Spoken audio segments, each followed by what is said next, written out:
"Sit by the kitchen door," the bride said to me, her smile sweet but sharp as a knife.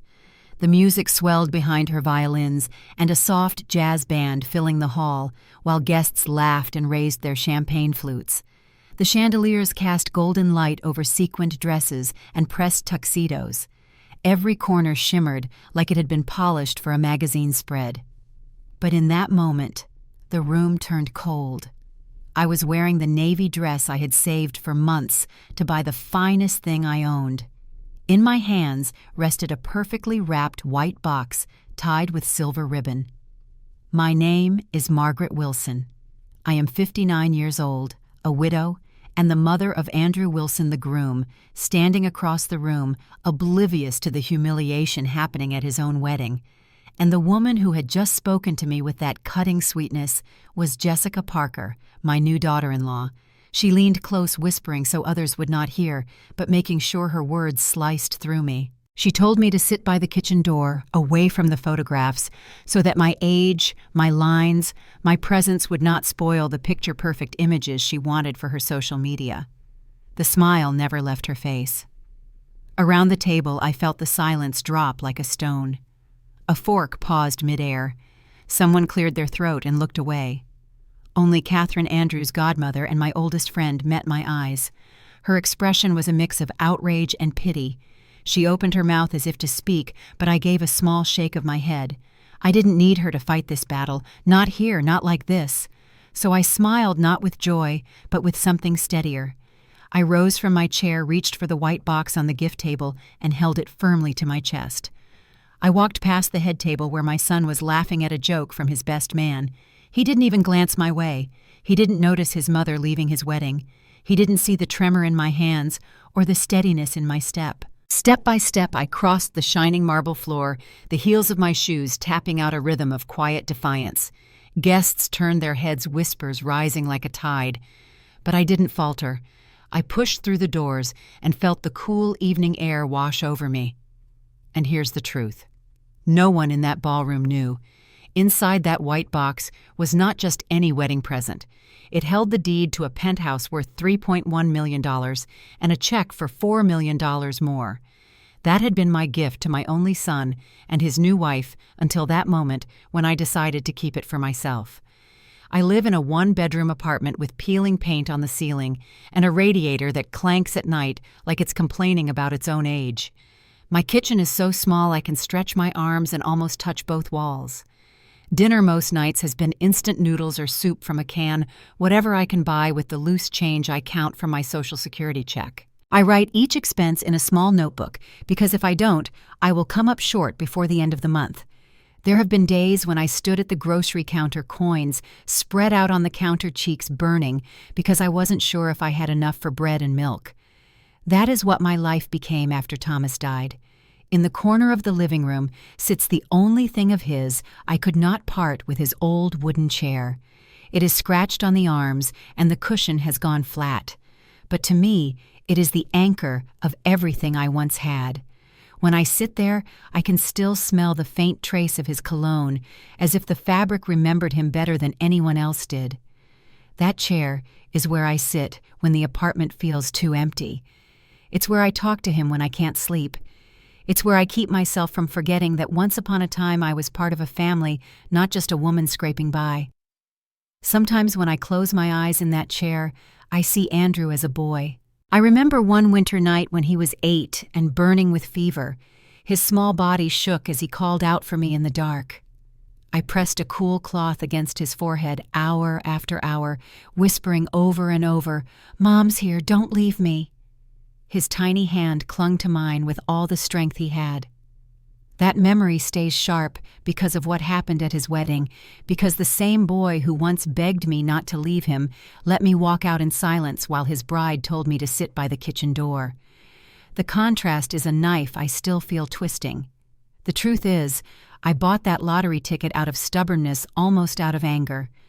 I was at the bodega down the street, my hands wrapped around 5 crumpled dollars.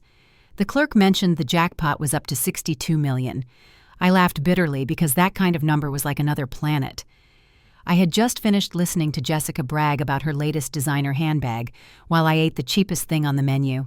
And I thought to myself, why not waste $5 the way she wastes thousands? I handed the bill over, half in defiance, half in surrender. I put the ticket in my wallet and forgot about it for 2 days. When I watched the drawing on television, I thought there was a mistake. My numbers appeared one after another, lining up like soldiers. 7 to 14, 21, 35, 47. Powerball, 9. Every single number matched. My hands shook so hard I nearly spilled my tea. I checked again, then again, then again. There was no mistake. In that moment, the woman who counted out coins for milk had become a multimillionaire. But the first thing I felt was not joy. It was fear.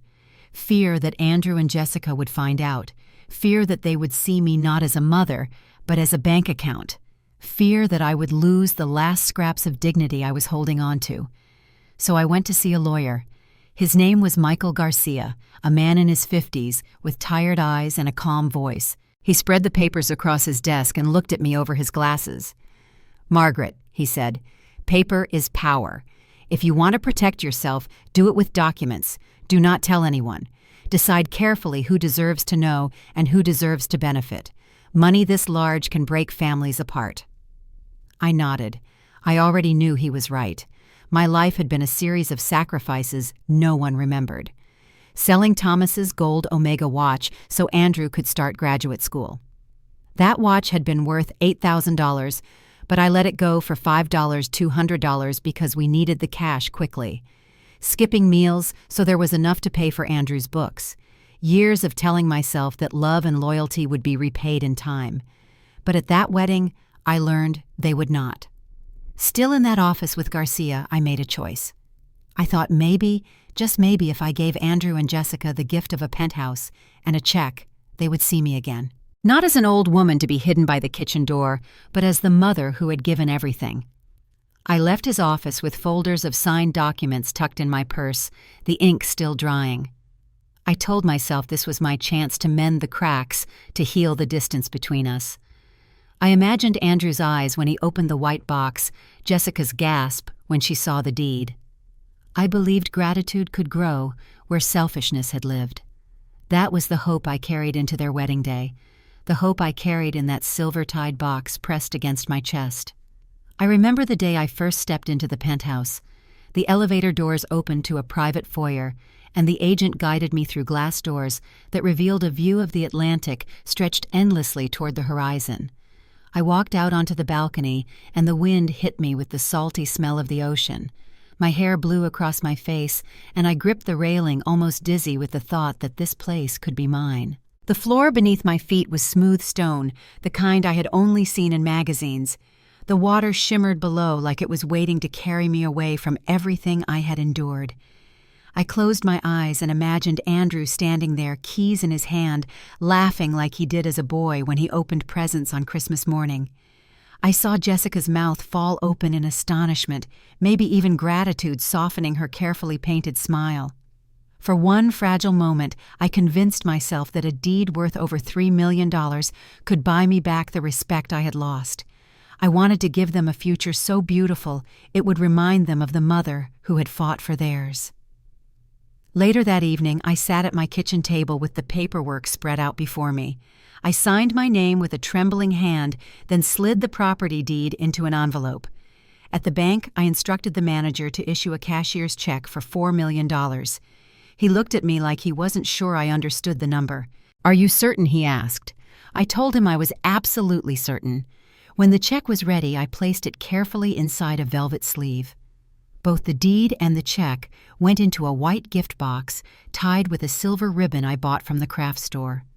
I pressed the lid down, almost reverent, as if sealing in not just money, but a prayer. That box sat on the counter for 2 weeks. Every morning when I boiled water for tea, my eyes landed on it. It reminded me of the hope I was still carrying, that one day soon gratitude would return to me in the form of my son's voice. During those same weeks, I starved myself in small, hidden ways so that the wedding could shine. I wrote checks for flowers for catering for the photographer. I gave up meat and fruit, telling myself soup was enough. I skipped bus fare and walked across town to save a few dollars. Each payment was a sacrifice I justified with the image of Andrew's face lighting up when he discovered my gift. Meanwhile, Jessica was busy showing off her newest handbags at brunch. I saw the pictures on social media. She posed in mirrored sunglasses, her hand resting casually on a purse that cost more than 3 months of my rent. Her caption read, "Hard work pays off," though I never saw her work a day as hard as I had. At the very same moment she was flaunting her luxury, I was at home counting coins to see if I could afford eggs. Still, I kept going.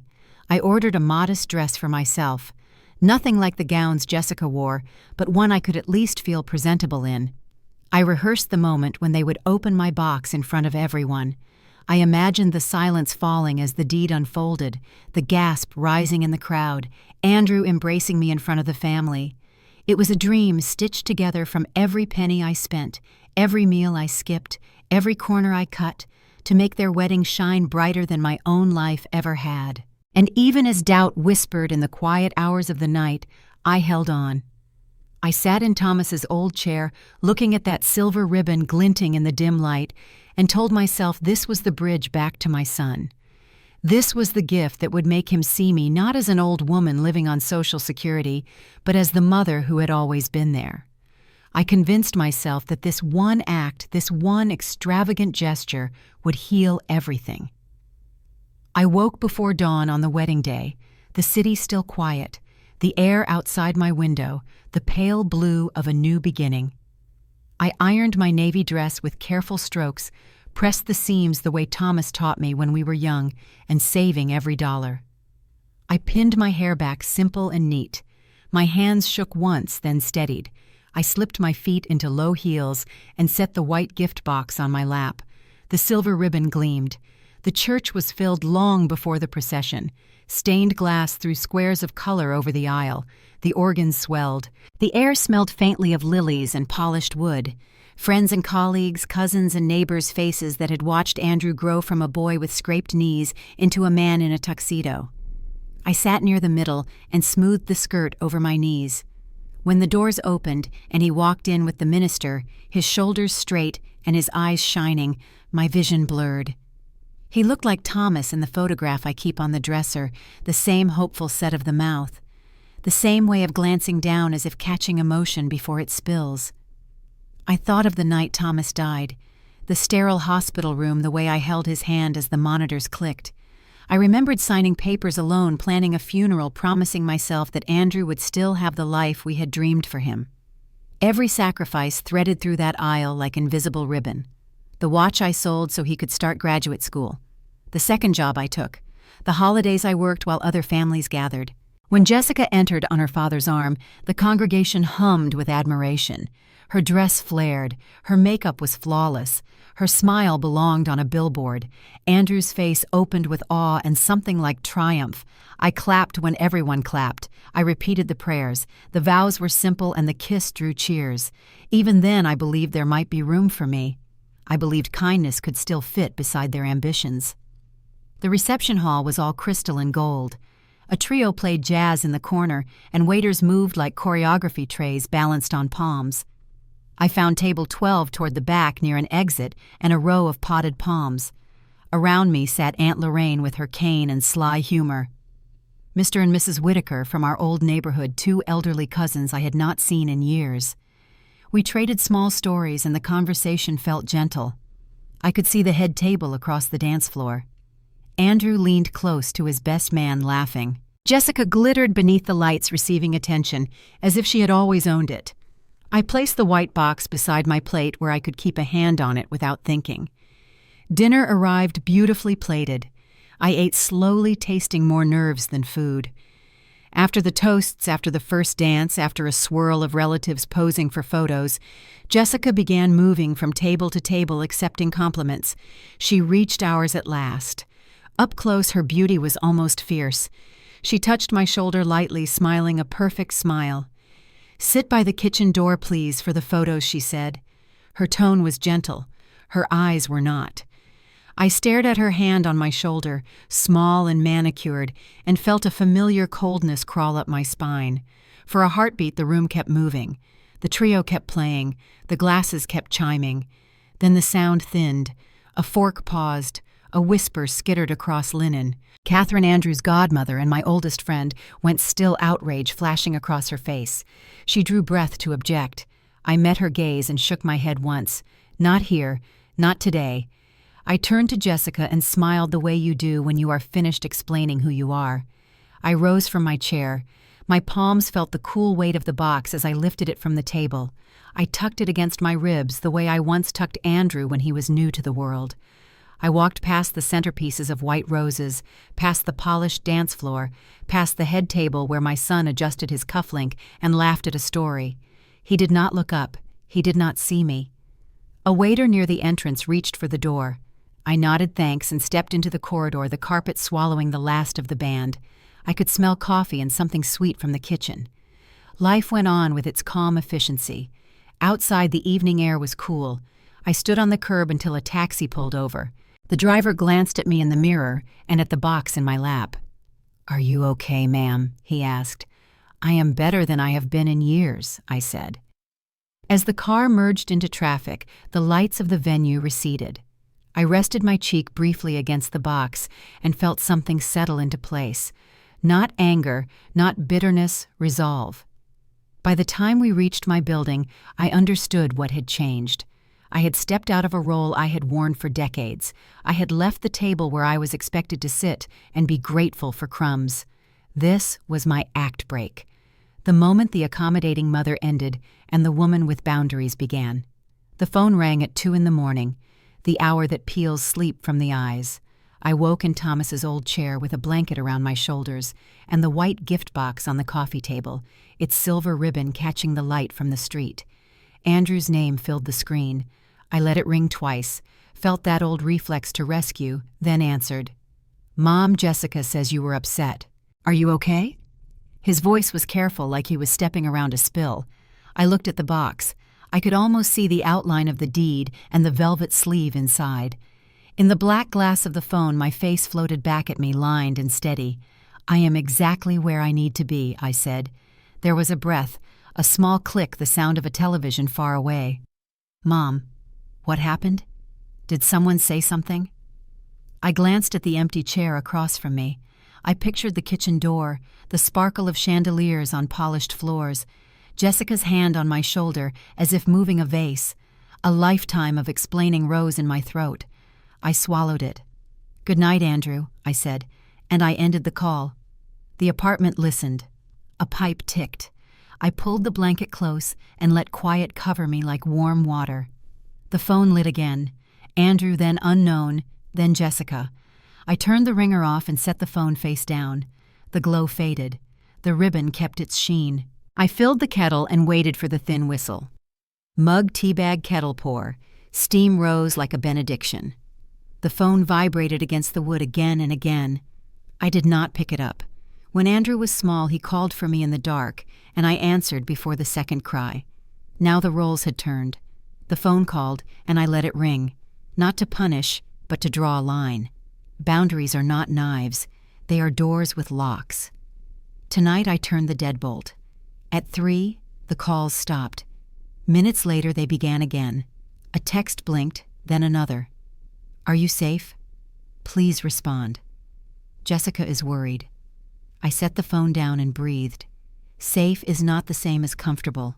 I was truly safe. The tea cooled. I smoothed the ribbon with my finger. I had tied it gently, imagining it sliding free under my son's hands. I had pictured his eyes when he saw the deed, Jessica's face opening toward gratitude. In that picture, I had erased myself. Tonight, I wrote myself back in. A gift can bless, but not at the price of the giver. At 4, I lay on the couch and watched the shadows climb the ceiling. I did not sleep. I did not need to. The silence kept watch. I considered drafting a message that would explain. I considered making it easy for him to understand. Then I remembered the ballroom where my silence had been imposed. This quiet was chosen. Choice alters the taste. Dawn thinned the dark. I brewed another cup and opened the little notebook where I tracked the budget. I wrote a new line between rent and groceries, respect due upon receipt. The phone hummed again. I let it hum. At 6, Catherine called. Her name on the screen eased something in my chest. I answered. "Are you all right, Meg?" she said. "More than all right," I told her. "I am learning." She let out a breath that sounded like pride. "Then let them wait," she said. "Little old friendship speaks in quiet." I showered and dressed in a plain sweater and sturdy shoes. I set the white box on the shelf and tucked the spare key to the penthouse into the lining of my purse, just to feel its shape and remember my life now held more than one room. I plugged the phone in, turned it on, and walked away. By noon, messages lay in a stack. Some were soft with apology, some were bright as if nothing had happened. A few had edges. I closed the screen and stood at the sink under cold water. I looked at Thomas's chair, at the worn places where our hands had polished the wood. Power is not volume, it is posture. Tonight I changed mine. This was the night my silence learned to speak for me. The phone became a metronome and my heart kept steadier time. I understood at last that I did not owe immediate answers to people who treated me like a pause in their plans. I owed myself kindness and steadiness. I turned the ringer off and let the room settle like a lake without wind. The ribbon on the box caught noon light and drew a bright line across the lid. Now Catherine knocked just after 9 with a paper bag tucked in her elbow and the smell of warm cornbread moving down my hallway. I opened the door. Heat from the loaf rolled over my face. Her eyes flicked to the white gift box on the coffee table, silver ribbon bright as a blade. She said nothing yet. Catherine always lets the person with the bruise speak first. "Come in," I said. "That's the good batch. Extra butter, less sugar." She set the bag on the counter and surveyed the room the way nurses do, noticing everything without fuss. "You look steady. I am trying to be." We sat at the small table. I set out plates and a jar of honey. The chair across from me complained, then settled. She broke the loaf with her hands. Steam rose. We ate without talking. She nodded toward Thomas's chair. "You sleep there, I did." And the phone.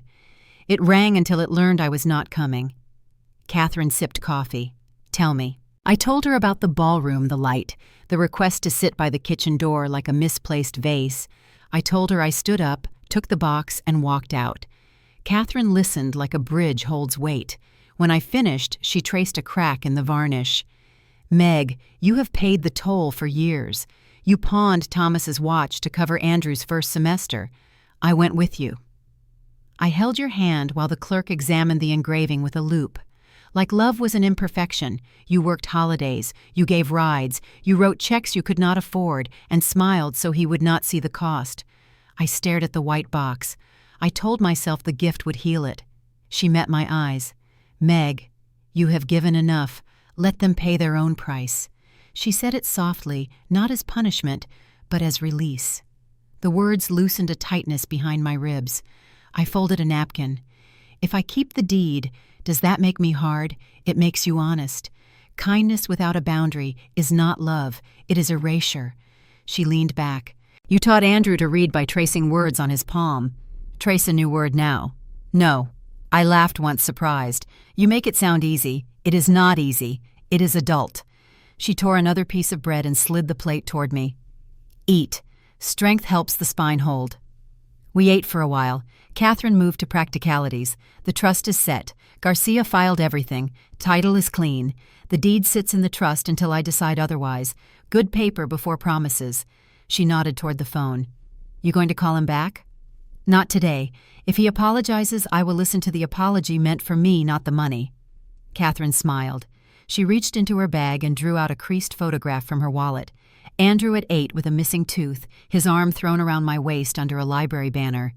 "I kept this because of your face," she said, tired and fierce at once. "The same look you have today." I touched the glossy edge. "That winter he begged me not to leave when he had the fever, and you stayed." She pinned the photo under the salt shaker so it would not curl. "Now it is his turn to stand where you can see him. If he steps up, you will know. If he does not, that is also an answer." The kettle clicked off. I poured more coffee. Catherine gathered her things but did not rise. "I am proud of you. I feel like I am breaking something. You are breaking a pattern. Patterns crack before they heal." We walked to the door. She pressed the bag with the remaining cornbread into my hands. For later. At the threshold, she paused the way she does when she wants a line to land. Remember the shop with the watch. You cried in the bus shelter and did not want Andrew to know. You said love was supposed to be quiet. Hear me. Quiet can also mean strong. I nodded. The hallway held its breath like it understood the change arriving today. Catherine squeezed my arm. Eat, rest. If the phone rings, let it. Your silence is speaking. After she left, I stood for a moment with the door open, then closed it gently and slid the chain. The apartment felt less small. I set the cornbread on the counter, placed the photo beside the box, and sat in Thomas's chair. The ribbon caught a line of light. My resolve thickened like cooling honey. I did not owe an explanation today. I owed myself breakfast and the courage to keep the lock turned until respect knocked. Garcia was the one who said it plainly. If I wanted clarity instead of rumors, I should hire a private investigator. Facts are a kind of light. He told me paper and proof keep panic from running the room. I sat across from him with the trust folder between us and felt the fatigue of guessing. He slid a card across the desk. Rebecca Chen, licensed and discreet. I put the card in my wallet and walked home through a city that suddenly felt full of doors. Rebecca chose a coffee shop 2 blocks from the courthouse. She was small, quick-eyed, and unadorned. The kind of person you forget seeing, which I assumed was her gift. She listened while I told her about the wedding, the kitchen door, the 2 a.m. calls. She took notes like a court reporter. No drama, just dates and names. "What do you want to know?" she asked. "Enough to make a clean decision," I said. "Their debts, their plans, the truth, whether I should ever hand them the box I brought home." She nodded, closed her notebook, and said she would be in touch. A week later, she called. The report was ready. Her office was spare, a metal fan humming file boxes along one wall. She set a binder on the table and opened to a neat index. "Highlights first," she said, and I braced my hands on the chair as if a wave were coming. Credit cards, balances near the limit on 3 accounts. Late fees, interest rates that made my stomach clench. Student loans. Andrew's principal barely moving. Income-based payments keeping default at bay while chaining the future. Auto loan. Jessica traded up to a luxury SUV 6 months ago. Payments high enough to cover a year of groceries. Buy now, pay later accounts. Clothing, home goods. Electronics. 6 open lines, all active. A honeymoon package booked on credit. A store card tied to handbags with minimums that never touch the principal. She slid photos across the table. Jessica in a boutique holding a 3D $800 purse like a trophy. Date stamp visible.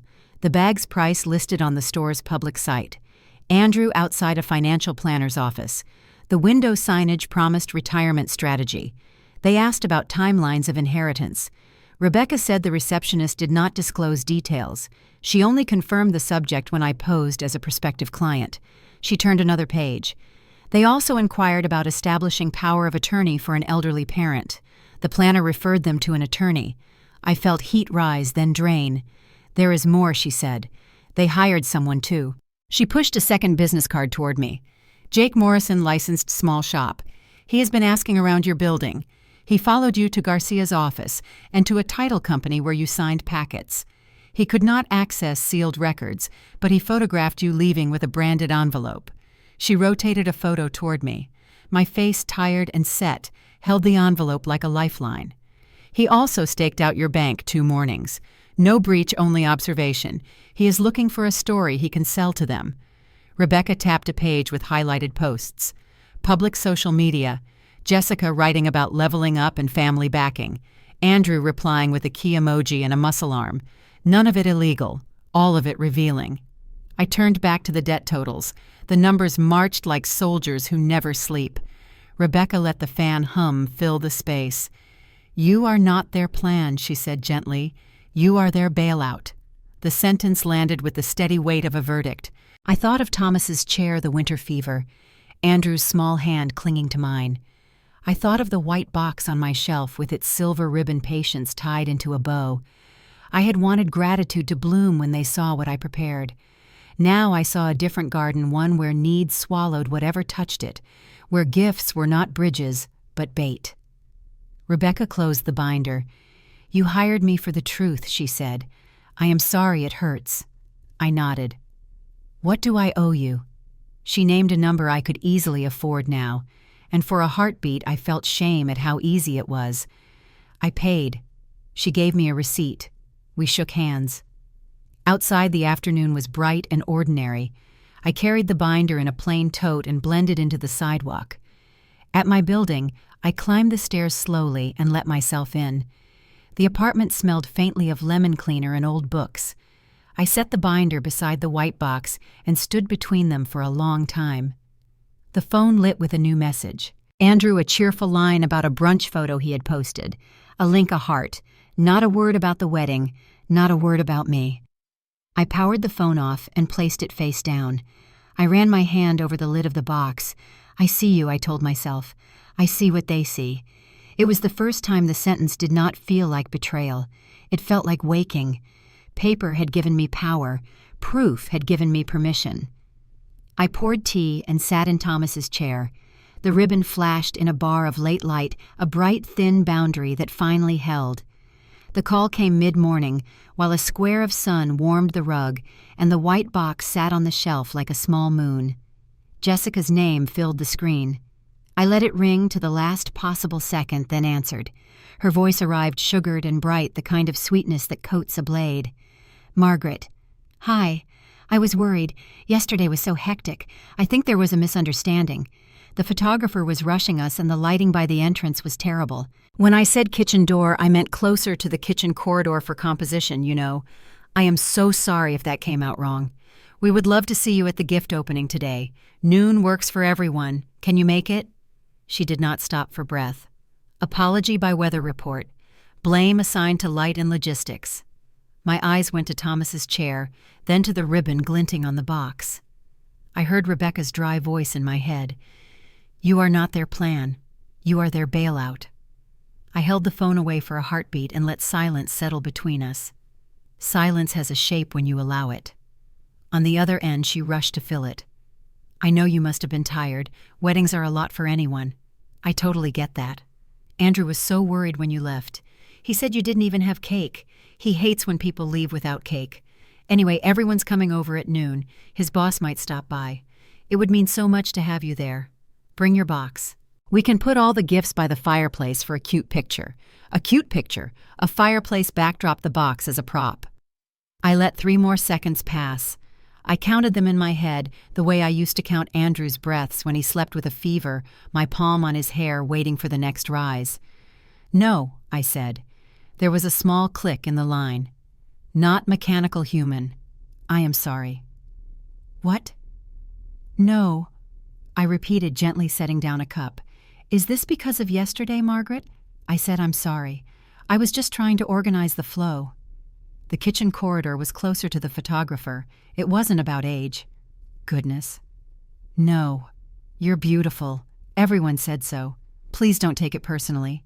Apology cushioned with a compliment that wasn't one. I thought of the binder in my tote of balances and minimum payments and handbags glowing under boutique lights. I pictured Andrew outside a planner's glass door, the key emoji in his public reply. Jessica shifted tactics. If noon is hard, we can do 2, or we can swing by and pick up your gift so you don't have to carry anything heavy. We can have our driver stop at your building. Whatever is easiest for you. I want this to feel easy. I looked at the box. It did not look heavy, but it held the weight of my years.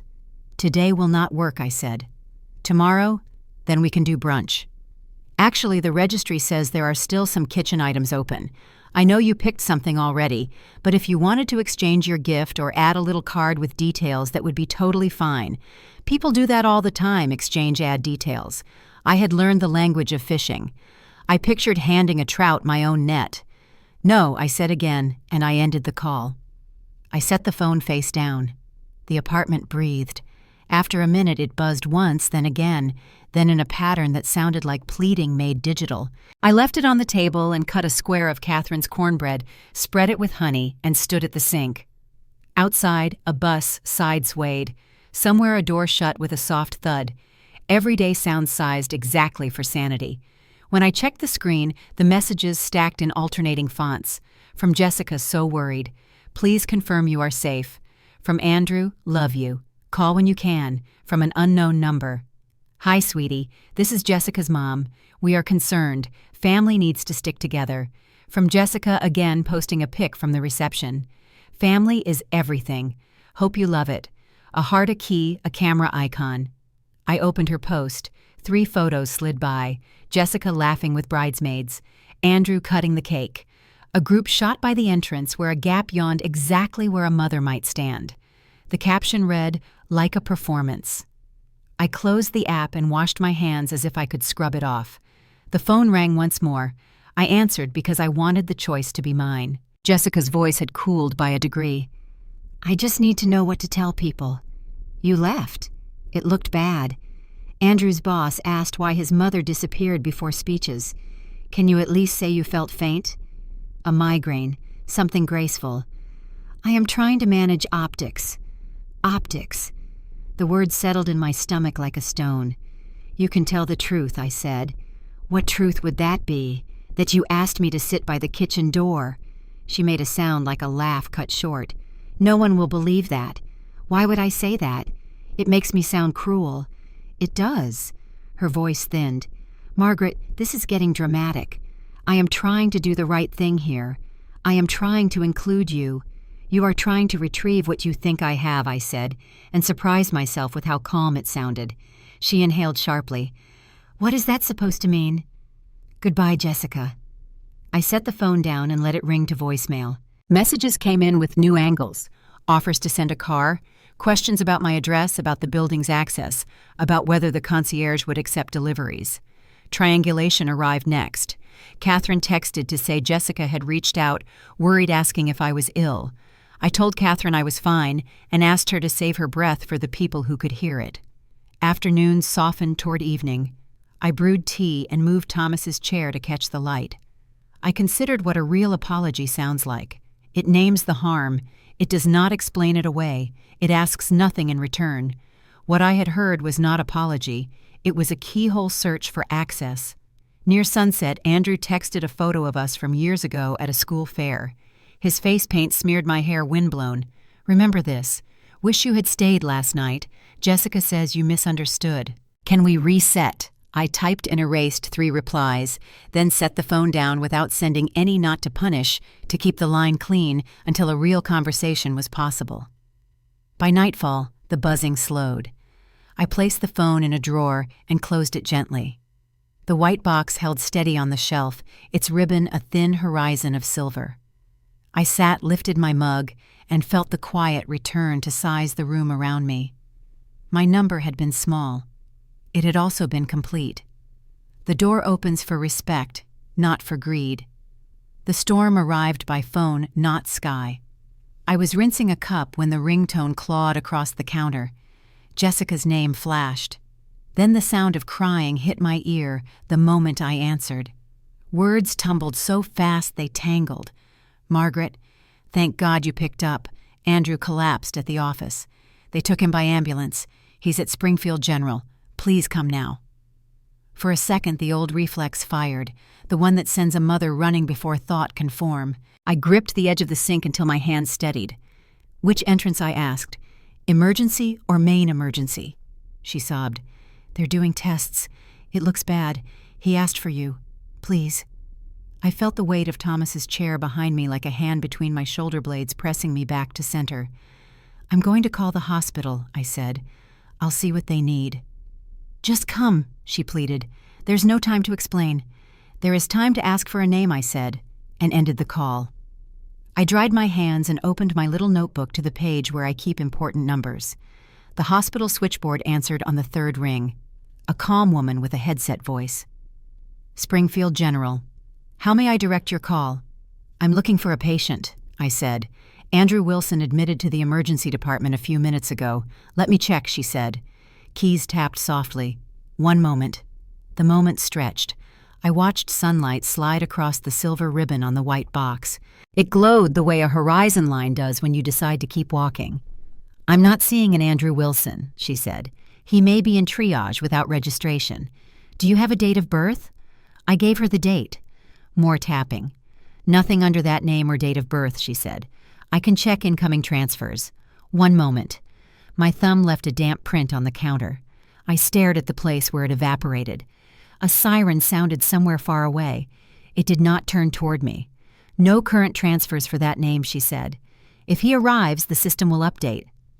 Thank you, I said. Would anyone know if a patient came in as unidentified? We would not share that information. She said professional and kind. But if you call back in 30 minutes, I can check again. I appreciate your help, I said, and ended the call. The kettle clicked on without my remembering to push the switch. I turned it off and stood very still. The phone jumped again in my hand. Jessica. I answered and let silence arrive first. Where are you? She said. Are you in a cab? The doctor needs family consent. I called the hospital. I said. They have no record of Andrew. He must have been transferred, she said quickly. They probably took him to county, or maybe he left against medical advice. He does that sometimes. He hates doctors. Ambulances do not take patients to one hospital and then send them to another without paperwork, I said. My voice sounded like a room with the windows open. Which unit is he in? She swallowed, and I heard the small sound of a lie learning to walk. Maybe it was Mercy, she said. I was so upset. I got the names mixed up. I'm at the car now. I can pick you up. Text me your exact address so I can send it to the driver. I do not give my address to people who cannot name a hospital, I said. Her tone shifted. The sobbing fell away. The request sharpened. Margaret, this is serious. Andrew needs you. Can you please cooperate for once? We don't have time for your suspicion. Asking questions is not suspicion, I said. It is love with its eyes open. Fine, she snapped, then softened the word with a breath. I will call you back when I get clarity. Just be ready to go. Keep your phone on. I placed my phone on the table and looked at it like it was a small, loud animal. Then I pressed the side button until the screen went dark. The room exhaled. Outside, a delivery truck rumbled. A door across the hall closed. Life kept its shape. I poured water into the kettle and clicked it on for real. While it heated, I thought about emergency rooms. I know their sounds. I know the beep of monitors and the rubber soles squeaking and the scent of hand sanitizer so strong it erases everything else. I sat in those sounds the night Thomas died. I held his hand while the nurses moved with brisk mercy.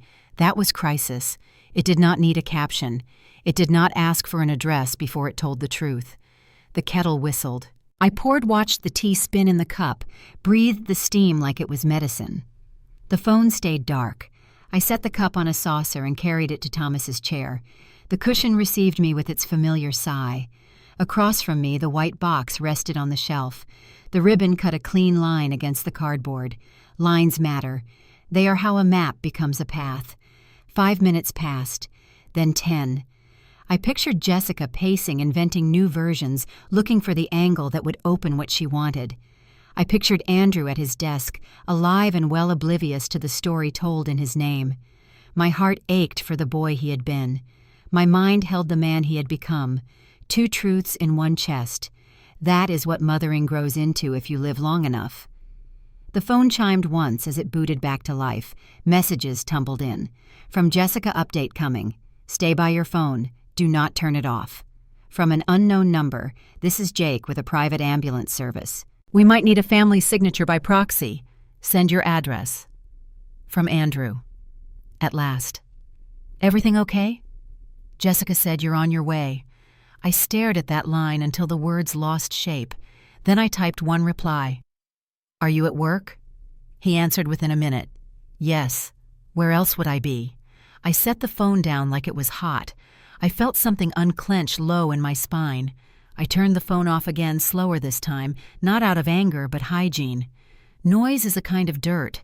It sticks to your thinking if you let it. I carried my cup to the window and stood between the light and the chair. Below, the street moved with a weekday certainty. A woman pushed a stroller. A man in a blue jacket lifted his coffee to his lips without looking up.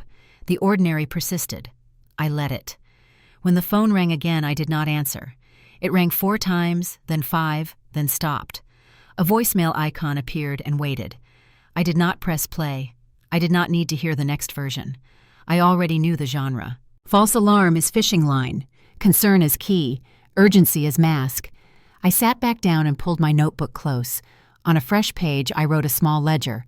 Under the word emergencies, I drew 2 columns, real and manufactured. Under real, I wrote Thomas's last night. Andrew's fever at 8 years old. The time the landlord's pipe burst. Under manufactured, I wrote kitchen door, midnight calls hospital story. Then I closed the notebook and felt the balance settle. I did not call Jessica back. I did not run to a place that did not exist. I did not spill the contents of my life to someone who will not say the name of a building without trying on another. I placed my cup on its saucer and let the quiet hold. My silence did not slam a door, it locked one. Boundaries do not shout, they click. Moving day began with the hush that comes before a storm. Only the storm was order and boxes and men in canvas gloves. The lobby smelled like lemon oil and new carpet. The concierge greeted me by name. He had practiced it careful and warm. He slid a leather guest book toward the movers and handed me a small packet with building rules, a key fob, and a card that said, "Welcome home," in restraint to type. I held the card a second longer than needed. Home is a word that can bruise. It can also mend. The freight elevator opened like a stage curtain. The movers wheeled in my small life. 2 suitcases, a crate of dishes, a box of books wrapped in brown paper, a lamp with a shade slightly dented from years of closets. The only piece of furniture I insisted they carry with both hands was Thomas's old wooden chair. The foreman, a man with kind eyes and a tattoo of an anchor, asked if it was delicate. I said it was important. He nodded as if those were the same. We rode up. The elevator gave a soft bell. The doors parted to the private foyer and the double glass doors of the penthouse. I unlocked them, and the ocean stepped in without moving. The light off the water found every surface and washed it clean. I stood for a moment, bare feet braced on cool stone, and felt the room greet me. Then the work began. They set boxes in the kitchen and stacked the books by the wall. The chair I asked them to place by the largest window, the one that looked east. It sat there like an altar. The anchor tattoo man watched my face when they put it down. He smiled when he saw my shoulders lower by an inch. "Good spot," he said. "Feels right." I tipped them well and thanked them for treating an old chair like a person. When the door closed behind them, silence spread its linen over everything. I moved slowly, not wanting to disturb the moment. I ran my palm over the stone counter, cool and smooth as riverbed. I opened the refrigerator empty and humming a clean slate. I checked the stove, the water pressure, the stackable washer that gleamed like a promise. I opened cabinets and found them freshly lined. In the hall closet, I placed the white gift box on the top shelf beside spare towels. I did not need to hide it. I needed to put it where it would watch without ruling. From the balcony, the wind brought the smell of salt and sun-warmed metal. Below, gulls wrote messy lines across the air. A tugboat worked past with a low horn that made the glass shiver. The ocean is honest. It tells you what is coming, and then it comes. I leaned against the rail and let the light anchor me. Inside, I made the bed with crisp sheets that still held the faint scent of the store. New sheets, new pillowcases, a new duvet folded into thirds like a hotel. In the bathroom, I lined 3 simple items on the vanity: toothbrush, comb, small jar of face cream. I cleared the counters of every extra thing. Clarity is my new luxury. I called the utility company and confirmed what Garcia had arranged. He had a way of arranging things so they felt inevitable. I set up a delivery for a small grocery order. Eggs, milk tea, bread, butter, oranges, a bouquet of cheap daisies for the kitchen table because I could. I told the concierge not to admit visitors without calling first and not to accept packages from names I did not recognize. He wrote it down on a pad with real paper and a pen, not a screen. That too felt like respect. In the late afternoon, I unwrapped the books and stacked them along the wall in neat rows. Thomas's chair watched me work. I picked one of his favorites, a dog-eared novel with a bookstore stamp from a city we once visited and could barely afford. I placed it on the sill by the chair so its spine faced the water. It felt like inviting him to see the view. When the groceries came, the delivery boy whistled under his breath at the windows. I tipped him more than I had budgeted, and he left grinning. The kind of grin that makes you love the future. I cracked 2 eggs into a pan and watched them bloom in butter. I ate standing at this counter, the kind of meal that tastes better than any restaurant when you know exactly what it cost you to get here. As dusk slid down the glass, I turned off the overhead lights and let the room go to blue. The city stitched itself with lamps. The ocean darkened to velvet. I carried my tea to Thomas's chair and sat. The cushion gave its small sigh, and I felt the history of my body settle into it. On the shelf, the white box seemed to rest easier. No longer a bribe, now a boundary. I slept lightly on clean sheets in a room that did not remember sorrow. The night did not wake me with radiator complaints or sirens. The building breathed evenly, a big animal at peace. Before dawn, something drew me up. The horizon held a gray seam. Then it opened. Light rose like a patient hand. The glass warmed under my fingertips as the first stripe of gold found the floor and moved toward me. I carried my tea to the chair and sat facing east. The water received mourning the way a face receives forgiveness. I spoke aloud because Thomas had always liked the truth plain. I used to think this would be Andrew's home, but it turns out it is mine. And for the first time, I feel worthy. The words did not echo. They landed and stayed. I let them. The sun climbed, the room filled. The chair held me as if it had been waiting for this exact angle of light. I looked at my hands and saw they were not empty. They held keys, paper, and choices. They held a life I had been writing in the margins. Now the margins had become the page. A gull cried somewhere far below. A door opened and shut. I lifted my cup, tasted the day, and decided to begin. The call came just after sunrise, when the ocean was the color of pewter, and the city had not decided who it would be yet. I was in Thomas's chair with my first cup of tea, watching a strip of gold crawl across the floor. The phone buzzed on the windowsill, his name filling the screen. I let it ring once, then twice. I answered because I wanted the choice to be mine, Mom, Andrew said. His voice had the shape of someone bracing for a wave. We know about the penthouse, about the check. Was that meant for us? Were you going to give that to me and Jessica? I looked at the white box on the closet shelf across the room. Even from here, the silver ribbon held a straight line. Yes, I said. It was meant for you. It was my wedding gift. I heard him exhale a sound that wanted to be relief and could not be. So it's true, he said.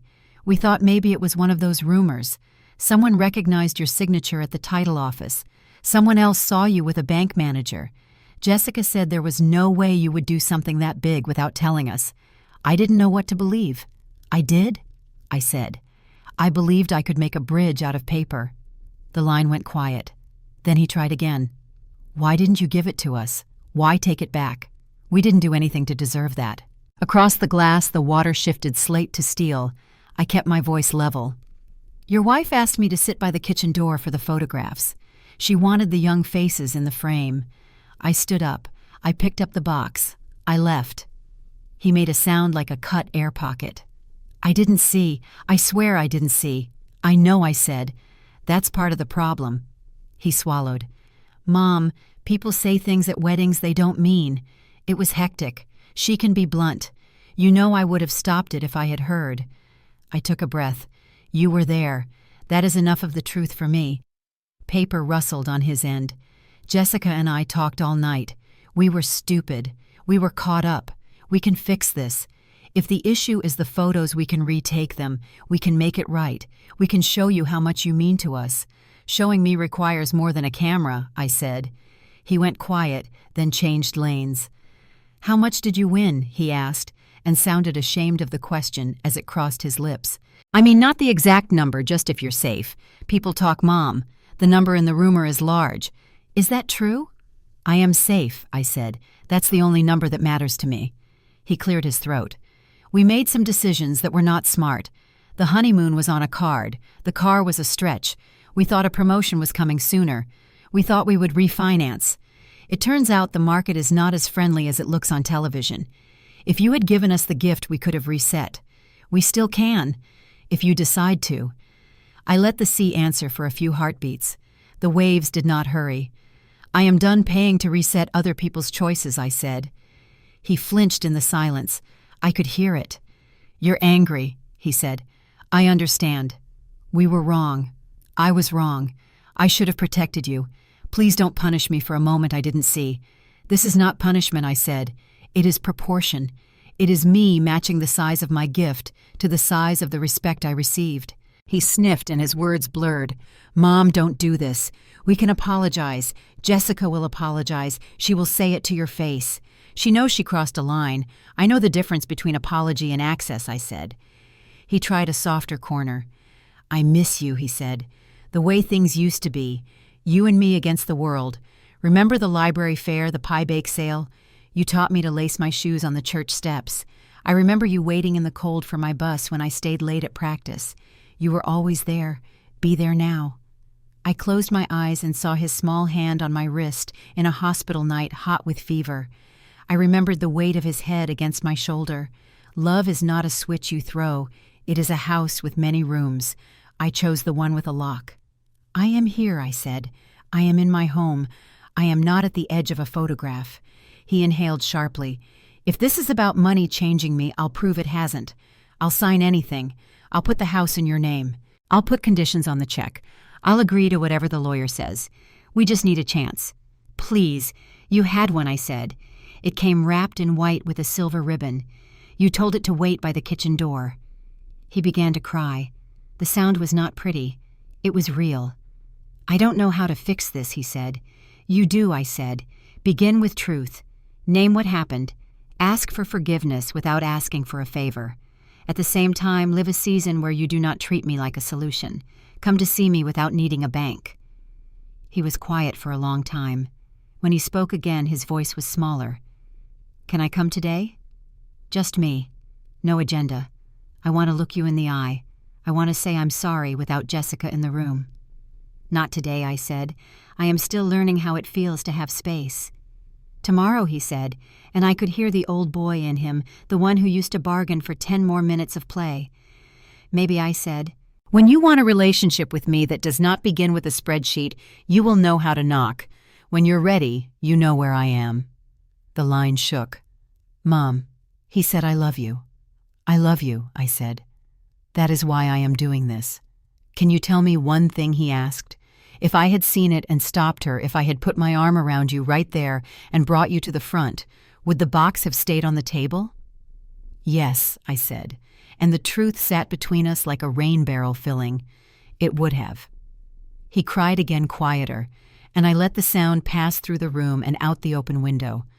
I looked at the water and felt the steadiness of something that had no interest in explaining itself to the shore. "Goodbye for now, Andrew," I said. "Please don't hang up," he said. "When you're ready," I said, "you know where to find me."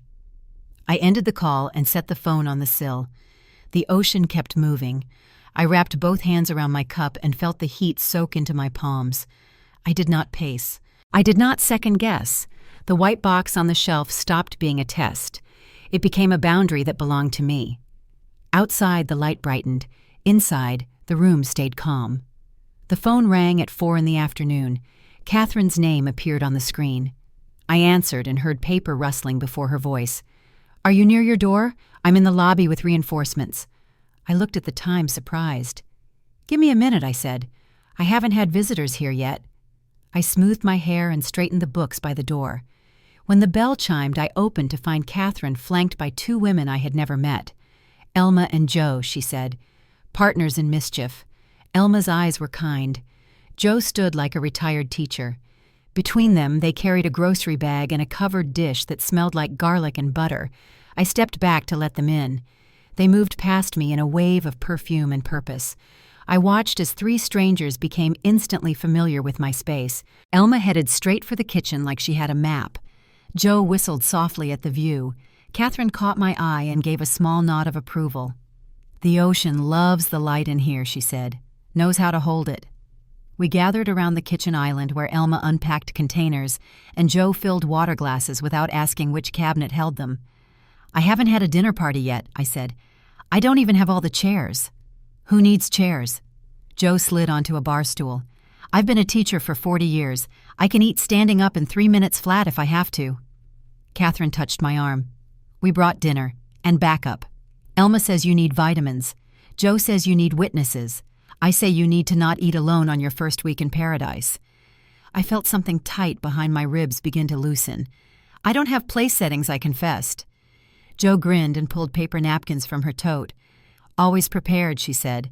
30 years of teaching 8th grade English means I never leave home without snacks, tissues, and Band-Aids. We ate Elma's pasta at the counter, twirling noodles on forks and passing a bottle of wine Catherine had brought.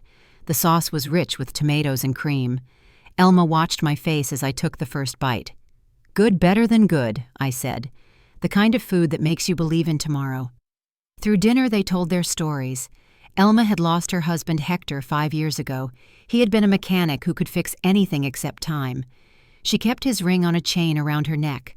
Joe had never married, but had taught 8,000 kids over 4 decades. Some of them now had grandchildren. She wore her gray hair in a braid that reached her waist when she let it down. Between bites, I heard what wasn't being directly said. These women had also been where I was. They had faced deception from people who should have been trustworthy. Elma's nephew had drained her savings with a sob story about medical bills. Joe's brother had remortgaged their family home without telling her, using the power of attorney she gave him when she broke her hip. The air filled with unspoken recognition. We were all women who had learned that love sometimes wears a mask, and seeing clearly means taking off your own rose-colored glasses first.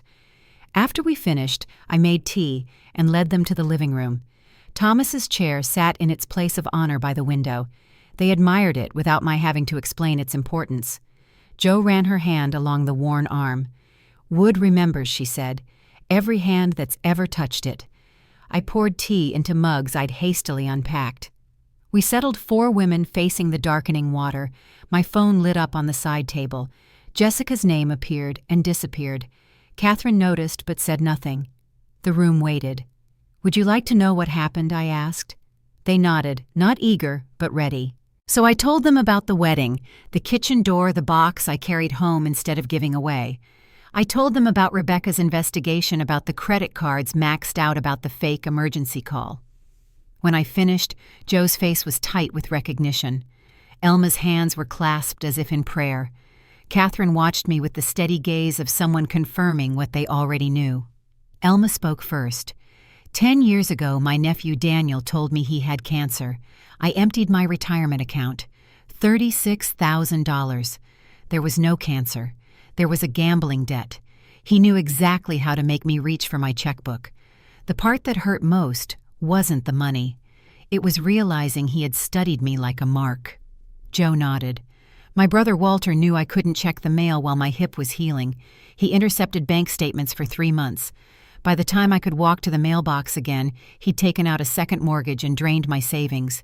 We don't speak now. Thanksgiving is very quiet. Catherine touched my knee. You're not alone in this, Meg.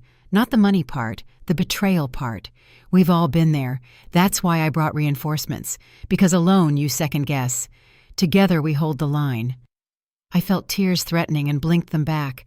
The horizon blurred and sharpened. I don't know what comes next, I said. I know I need to do something with all of this. The penthouse, the money, it feels too big to just sit on. Elma set her cup down. My sister runs a shelter for women leaving bad situations. Most of them have financial stories. Husbands who hid debt. Sons who emptied bank accounts. Daughters who opened credit cards in their mothers' names. Joe leaned forward. What these women need isn't just a roof. They need financial literacy. They need legal help. They need someone who believes them when they say they've been exploited. That's harder to find than a bed for the night. I looked at the 3 of them backlit by the last coral light from the window. Something began to take shape in my mind. A purpose forming like a coastline viewed from far away, still indistinct but definitely there. My pain will not just pay for them, I said. It will become a shelter for others. The words felt right in my mouth. Catherine's eyes lit up. Now that she said, is the Margaret Wilson I know. Always figured out how to turn a wound into a door. We talked until the city was just lights on black water. By the time they left, my living room held more than furniture. It held possibility. A plan taking shape with each cup of tea we poured. Catherine hugged me at the door. We're not done, she said. Thursday nights. Dinner here, the 4 of us. Make it a tradition. I watched them walk to the elevator, 3 women with silver in their hair and steel in their spines. Women who had lost things and found themselves anyway. I closed the door and leaned against it, suddenly exhausted, but in the good way that follows creation. I was clearing the cups when the buzzer sounded from the lobby. The concierge's voice came through the intercom. Ms. Wilson. There's a Mr. and Mrs. Wilson here to see you. Shall I send them up? I froze with a mug in my hand, watching my knuckles go white on the handle. No, I said. Please tell them I'm not receiving visitors. If they leave something, keep it at the desk. I hung up and walked to the balcony door, slid it open to let in the night air. From 14 floors up, I could see 2 figures step out to the curb. They craned their necks toward my windows as if they could see through glass and decisions. The wind lifted my hair, and I said the sentence I had practiced in the quiet. The door opens for respect, not for greed. They tried the intercom next.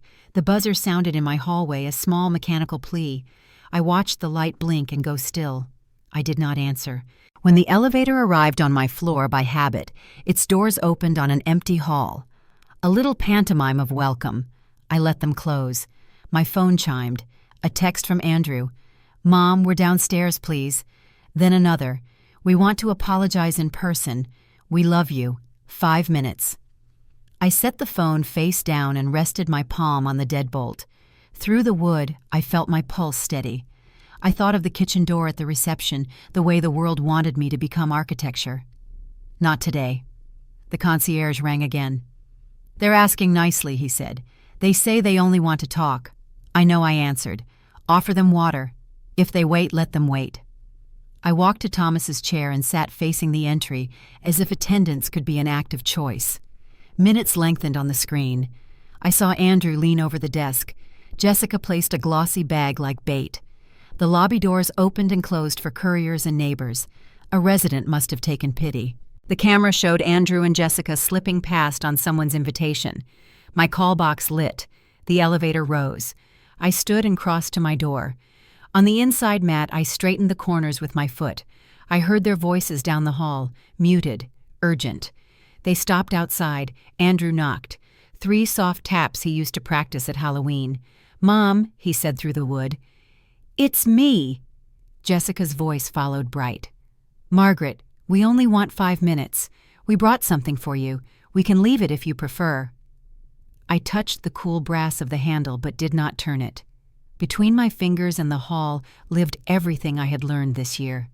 I leaned my forehead to the frame and breathed once, twice. I could make this easy. I had made everything easy for so long. The muscles remembered. I stepped back. "Please," Andrew said. The word landed heavy, then rolled under the door and lay at my feet looking up. I picked up nothing. "Not today," I said, voice calm as a closed book. "When you are ready to visit me without an agenda, you'll know how to knock." There was a pause in which I felt him recognize the sentence as a map. Jessica tried again.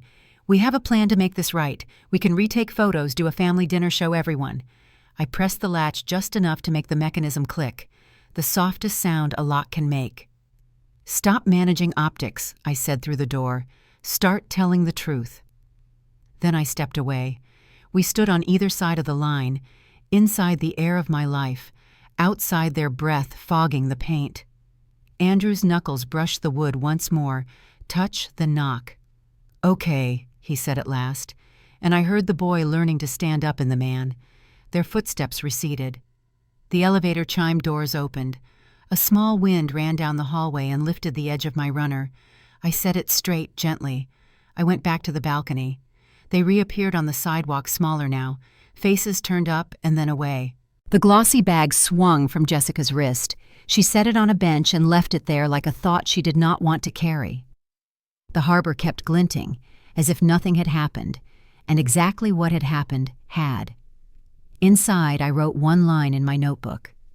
Today, I kept the threshold. I slid the book beneath the white box on the closet shelf so the words could rest under the ribbon. Then I stood in the doorway to the balcony, 1 foot on stone, 1 on wood, and felt the frame hold. A home is 1,000 choices disguised as hinges and latches. I closed the glass gently, and the click sounded like a sentence done. The morning after refusing Andrew and Jessica at my door, I stood alone on the balcony watching daybreak transform the harbor. A single gull traced lazy circles against the pale sky. For the first time since the wedding, the weight in my chest had changed from pain to possibility. I returned inside, set my empty teacup beside Thomas's chair, and made a decision. My life would be more than reaction now. The time had come to build something new. I called Catherine first. She answered on the second ring as if she'd been waiting. "Meet me for lunch," I said. "I have an idea that needs witnesses." We met at a small cafe 2 blocks from Garcia's office. She arrived with a notebook and the quiet anticipation of someone who recognizes a turning point. I didn't wait for small talk. I want to create a foundation for women like me, I said. Older women whose families see them as ATMs, not people. Women who've been made invisible until someone needs their signature on a check. Women who still have things to build, but whose tools keep getting borrowed without return. Catherine's pen hovered over her notebook. What would it do, she asked. Everything we needed but couldn't find, I answered. Emergency grants when a child drains your account. Legal help when someone forges your name. A phone number that rings where a human answers. A place where your story is believed the first time you tell it. She wrote for a moment, then looked up. What will you call it? Harbor Light Fund, I said, for finding your way through rough water. Her smile was small and certain. When do we start? Now, I said. We have a lawyer to see. Garcia's office smelled of lemon oil and fresh coffee. His assistant led us to the conference room where 3 folders waited in a neat stack. I showed him the notes Catherine and I had sketched at lunch. He nodded as he read, occasionally circling a phrase or adding a comment in the margin. This isn't just therapy for you, he said finally. This is actually needed. I've had 6 clients this year alone with stories like yours. Women who gave up houses, retirement accounts, family heirlooms, all because someone they loved convinced them it was their job to rescue. How do we make it real? I asked. He tapped his pen against the top folder. We incorporate. File for tax-exempt status. Create bylaws. Start small but build something that lasts. Who's on your board? Catherine raised her hand with a grin. And I know 2 others, she said. Elma and Joe. Women who've been through the fire and come out stronger. 1 week later, we gathered in the conference room again. Garcia had prepared the Articles of Incorporation, the EIN application, the necessary state filings. Elma and Joe sat beside Catherine, their reading glasses perched on their noses as they reviewed the mission statement Catherine and I had written. Harbor Light Fund provides emergency financial support and advocacy for older women experiencing exploitation by family members. We offer micro-grants, legal referrals, and a community where every woman's story is believed the first time she tells it. Joe tapped the paper. Replace exploitation with financial coercion. Name exactly what it is. Elma nodded. And add something about workshops. Prevention matters as much as rescue. We revised together 4 women bending over papers like we were piecing a quilt. When the language felt right, Garcia's notary arrived with her stamp and seal. The sound it made pressing into paper was satisfying, like a door being firmly closed, like a boundary being drawn. Garcia handed me a pen. Your signature completes it, he said. I signed my name in the same steady hand I'd used for permission slips and grocery lists and mortgage payments, the same hand that had once held the white box with the silver ribbon, the same hand that now built something lasting from what might have been merely loss. There, said Garcia, now your intentions have a spine. 2 weeks after the foundation became official, Catherine organized our first board meeting at the Penthouse. I set out Thomas's old tea set on the dining table, the porcelain thin-lipped traced with fading blue flowers. On this glossy table under high ceilings, the cups looked like survivors sitting in front-row seats at a performance they'd earned the right to attend. Elma arrived with a casserole Joe with a folder of draft flyers. We ate first because decisions are better on a full stomach. When the plates were cleared, we got down to business. Joe had designed a simple website with a lighthouse as our logo. Catherine had secured a small office space in a church basement, 2 desks, a phone line file cabinets donated by a retiring accountant. Elma reviewed our first 3 grant applications. A woman whose son had emptied her checking account.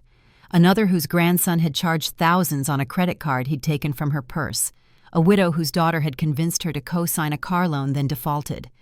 We voted unanimously to fund all 3. I wrote the checks while Catherine drafted acceptance letters.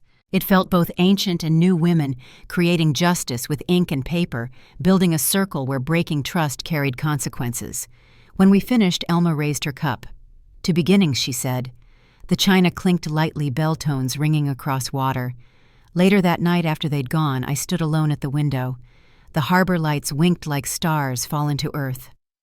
Below, strangers walked home to their own complicated stories.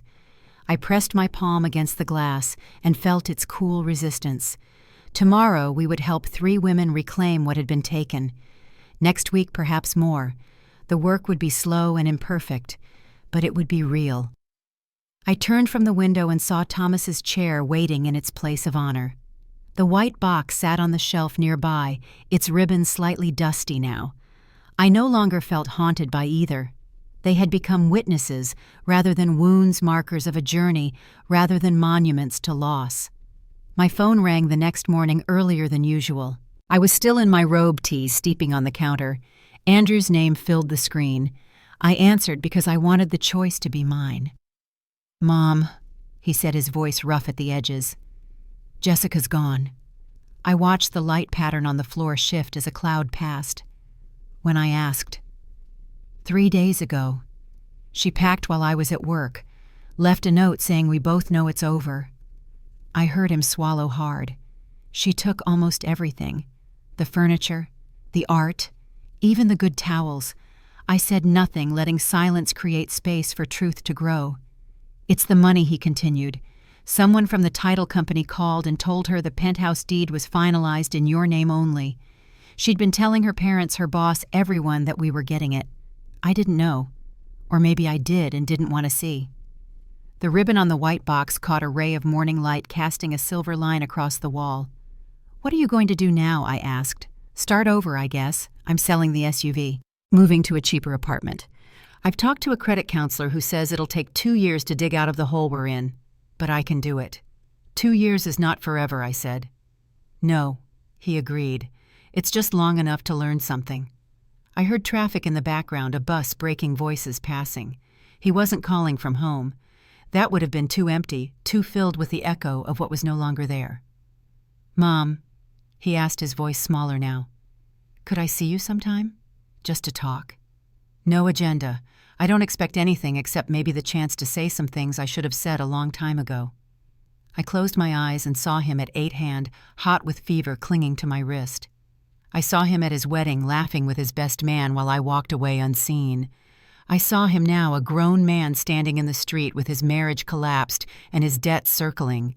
"Being alone with your choices is the beginning of wisdom," I said. "How long has it been since you truly sat with yours?" A long pause. "At least a year," he admitted. "Maybe longer. Then give yourself that gift first," I said. "I'm not going anywhere. The harbor will still be here. We can talk when you've done some of that work." I expected argument or bargaining. Instead, he said simply, "Okay, thank you for answering." After we hung up, I stood by the window for a long time. The ocean continued its steady conversation with the shore, indifferent to human drama. I thought about Jessica driving away to wherever people go when their plans collapse. I thought about Andrew in some temporary room learning to cook for one, counting the cost of choices made in haste. It was not my job to rescue either of them. I dressed and headed to the church basement where we'd scheduled our first Harbor Light office hours. Catherine was already there, arranging chairs in a circle. Elma arrived with coffee and paper cups. Joe posted signs in the hallway with arrows pointing the way. They came slowly at first. One woman in her 70s clutching a shopping bag full of bank statements. Another in her 60s with shoulders hunched as if expecting a blow. By noon, the room was half full. Women of a certain age with hands clasped over pocketbooks, eyes wary but hopeful. I recognized the look because I had worn it myself in Garcia's office that first day, the expression of someone carrying too many secrets for too long.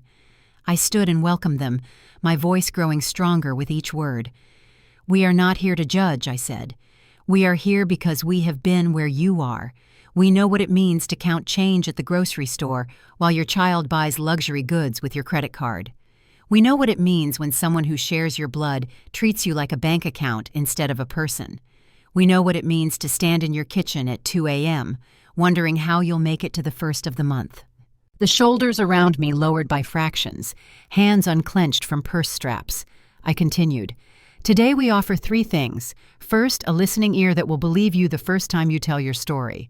Second, practical help microgrants for immediate needs, legal referrals, financial counseling. Third, community. Look around. Every woman here has faced what you're facing. We are stronger together than we are alone." A murmur passed through the chairs. Women glanced at each other, recognizing something shared. One nodded. Another dabbed her eyes with a tissue. An elegant lady in pearls squared her shoulders like a soldier preparing for inspection. "We begin today," I said, "but we don't end here. This is just the start of a conversation. This is Harbor Light throwing its beam across rough water. This is us saying to you what no one said to us when we needed it most. We see you. We believe you. We will help you find solid ground again." That afternoon, we completed 15 applications for assistance. 15 women who arrived bent and left standing straighter. 15 stories heard and held. When the last woman had gone, Catherine, Elma Jo, and I gathered the papers and coffee cups, straightened the chairs, closed the windows. "You found your voice today," Catherine said, squeezing my arm. "It suits you." I looked around the simple room with its fluorescent lights and linoleum floor. It was nothing like the gleaming reception hall where I had last seen my son Mary. Yet it felt more sacred somehow, more honest.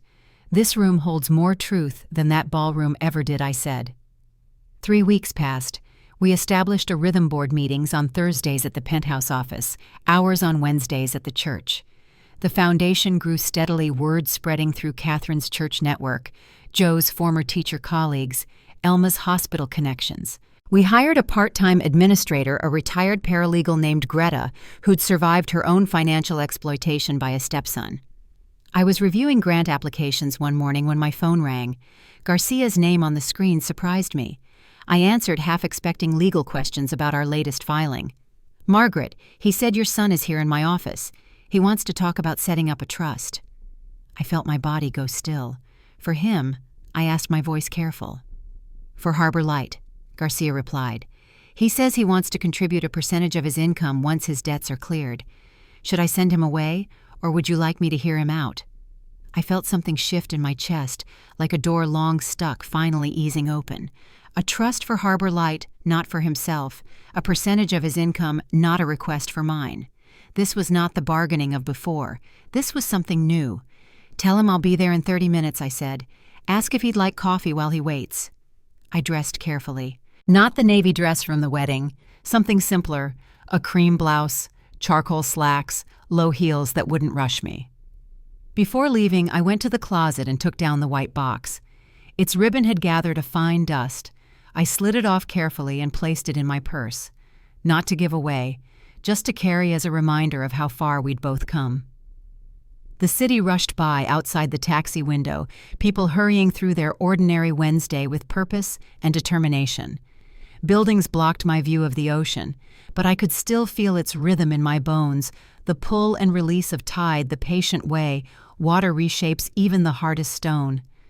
I thought about Andrew waiting in Garcia's office. No longer a boy with fever, no longer a groom who didn't see me leave, a man finding his own path back to what mattered. I wondered what he would say, how his face would look, whether he had learned to sit with his choices long enough to really see them. The taxi stopped at Garcia's building. I paid the driver and stepped onto the sidewalk. The morning was clear and cool. Somewhere a church bell rang the half hour. I took a moment to breathe before entering, feeling the weight of the ribbon in my purse. When I walked through Garcia's door, I would bring with me everything I had learned since that wedding day. That boundaries are not walls, but necessary spaces where dignity can grow. That silence can speak louder than any explanation.